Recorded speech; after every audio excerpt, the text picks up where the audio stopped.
नमस्कार विद्यार्थी मित्रांनो, आपण या व्हिडिओमध्ये महाराष्ट्रातील सर्व परीक्षांसाठी असे उपयुक्त महत्त्वपूर्ण 10 प्रश्न पाहणार आहोत। परंतु मित्रांनो, आपण फक्त उत्तर नाही पाहणार तर त्याची डिटेलमध्ये थोडीफार माहिती घेणार आहोत। चला तर मग पहिल्या प्रश्नापासून आपण सुरुवात करूया। प्रश्न क्रमांक 1, निळी क्रांती कशाशी संबंधित आहे? तर मित्रांनो, ही मासोळी उत्पादनासंबंधित आहे। जर आपण ऑप्शन ए पाहिलं तर दूध क्रांती म्हणजेच त्याला धवल क्रांती किंवा ऑपरेशन फ्लड हे दूध उत्पादनासंबंधित आहे। झिंगे उत्पादनासंबंधित गुलाबी क्रांती आहे, गुलाबी क्रांती आहे झिंगे उत्पादनासंबंधित। अन्नधान्य उत्पादनासंबंधित हरित क्रांती आहे, हरित क्रांती। अशा प्रकारे आपल्या पहिल्या प्रश्नाचं उत्तर होते मित्रांनो, निळी क्रांती कशाशी संबंधित आहे? तर मत्स्य उत्पादन किंवा मासोळी उत्पादनासंबंधित आहे। दुसरा प्रश्न आहे मित्रांनो, महाराष्ट्रातील समुद्र किनाऱ्याचा विचार करता सर्वाधिक समुद्र किनारा कोणत्या जिल्ह्यास लागतो? तर याचं योग्य उत्तर आहे रत्नागिरी। योग्य उत्तर आहे रत्नागिरी। 237 किलोमीटर एवढा समुद्र किनारा रत्नागिरी जिल्ह्यास लागतो, जो की महाराष्ट्रातील सर्वाधिक लांबीचा समुद्र किनारा आहे। सर्वात कमी जर पाहिला आपण तर ठाणे या जिल्ह्याला लागतो 25 किलोमीटर एवढा। आणि आपल्या देशाचा विचार केला तर सर्वाधिक समुद्र किनारा गुजरात राज्याला लागतो आणि सर्वात कमी समुद्र किनारा हा गोवा या राज्याला लागतो। आपण जर जगाचा विचार केला तर सर्वाधिक समुद्र किनारा कॅनडा या देशाला लागतो। ठीक आहे मित्रांनो, अशा प्रकारे आपल्या दुसऱ्या प्रश्नाचं उत्तर आहे रत्नागिरी। प्रश्न क्रमांक 3, कोका वन्यजीव अभयारण्य कोणत्या जिल्ह्यात आहे? तर कोका नावाचे वन्यजीव अभयारण्य हे भंडारा जिल्ह्यात आहे। आपल्या महाराष्ट्रामध्ये एकूण 53 वन्यजीव अभयारण्य आहेत। अशा प्रकारे आपल्या तिसऱ्या प्रश्नाचं प्रश्न क्रमांक 3चं आपलं योग्य उत्तर होते भंडारा। प्रश्न क्रमांक 4,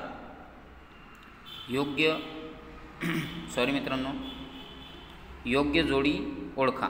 भारताचे महान्यायवादी गिरीशचंद्र मुर्मू हे वर्तमानमध्ये गिरीशचंद्र मुर्मू भारताचे कॅग आहेत, CAG controller auditor general of India, CAG. भारताचे कॅग अजित डोवाल हे मित्रांनो भारताचे वर्तमान राष्ट्रीय सुरक्षा सल्लागार आहेत, राष्ट्रीय सुरक्षा सल्लागार। भारताचे उपराष्ट्रपती व्यंकय्या नायडू, भारताचे उपराष्ट्रपती वर्तमान जगदीप धनखड आहेत मित्रांनो, राजस्थानमधून येणारे व्यक्ती जगदीप धनखड। तर चौथं आपलं ऑप्शन नंबर डी आहे, ऑलिम्पिक समिती सदस्य नीता अंबानी हे बरोबर आहे मित्रांनो। तिसऱ्यांदा ऑलिम्पिक समितीवर सदस्य म्हणून निवड झालेली आहे। इंटरनॅशनल ऑलिम्पिक कमिटी आहे त्याच्यावर नीता अंबानी यांची निवड झालेली आहे। अशा प्रकारे आपल्या चौथ्या प्रश्नाचं उत्तर आहे नीता अंबानी। प्रश्न क्रमांक 5, पश्चिमेकडे वाहणारी नदी कोणती खालीलपैकी? तर याचं योग्य उत्तर आहे पेरियार।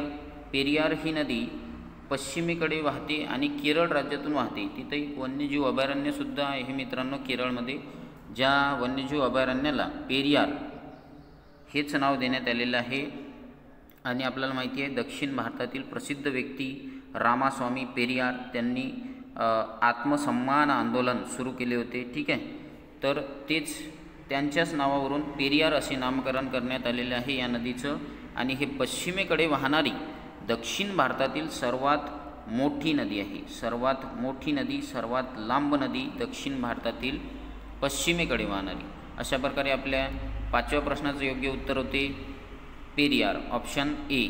कृष्णा जर पाहिली तर हे साताऱ्यातील महाबळेश्वरमधून उगम पावते, वर्धा ही विदर्भात वाहते, तिस्ता ही सिक्कीममध्ये वाहते। अशा प्रकारे आपल्या 5व्या प्रश्नाचं उत्तर आहे पेरियार। 6वा प्रश्न पाहू आपण। 6वा प्रश्न, महाराष्ट्राचे राज्यपाल कोण आहेत? तर 6व्या प्रश्नाचं योग्य उत्तर आहे पी राधाकृष्णन। पी राधाकृष्णन महाराष्ट्राचे नवीन राज्यपाल झालेले आहेत आणि त्यांची नियुक्ती भारताच्या ज्या वर्तमान महामहिम राष्ट्रपती आहेत यांनी केलेली आहे, द्रौपदी मुर्मू। सी.व्ही. आनंद बोस हे पश्चिम बंगाल राज्याचे राज्यपाल आहेत।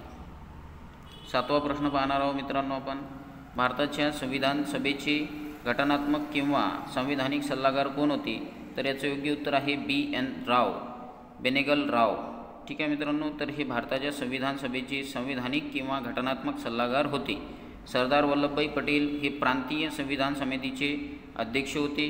डॉक्टर बाबासाहेब आंबेडकर हे मसुदा समितीचे अध्यक्ष होते, जी की महत्त्वपूर्ण समिती होती। ठीक आहे मित्रांनो. डॉक्टर राजेंद्र प्रसाद हे संविधान सभेचे अध्यक्ष होते, कायमस्वरूपी अध्यक्ष. ठीक आहे मित्रांनो. अशा प्रकारे आपल्या 7व्या प्रश्नाचं उत्तर आहे BN राव. पुढील प्रश्न आहे काँग्रेसच्या पहिल्या अधिवेशनाचे अध्यक्ष कोण होते? तर याचं योग्य उत्तर आहे योमेश चंद्र बॅनर्जी. काँग्रेसची स्थापना मित्रांनो 28 डिसेंबर 1885 रोजी झाली.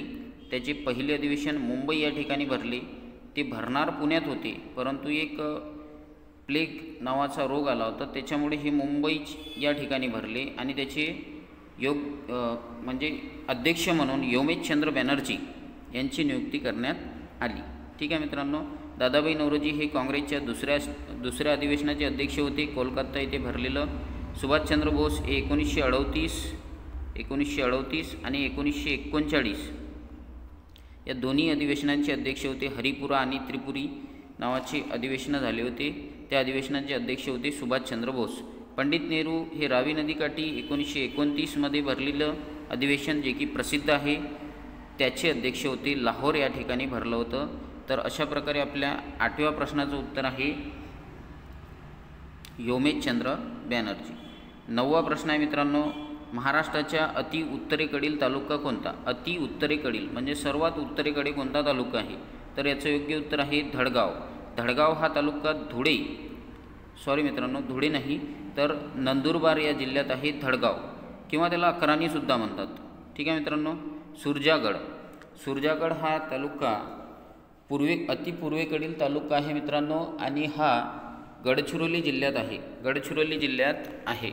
पालघर हा तालुका अति पश्चिमेकडील तालुका आहे, जो की पालघरच आहे, तोच एक जिल्हा आहे. दोडामार्ग हा दक्षिणेकडील महाराष्ट्रातील सर्वात दक्षिणेकडील तालुका आहे. ठीक आहे मित्रांनो. अशा प्रकारे आपल्या 9व्या प्रश्नाचं उत्तर होते धडगाव किंवा अक्राणी.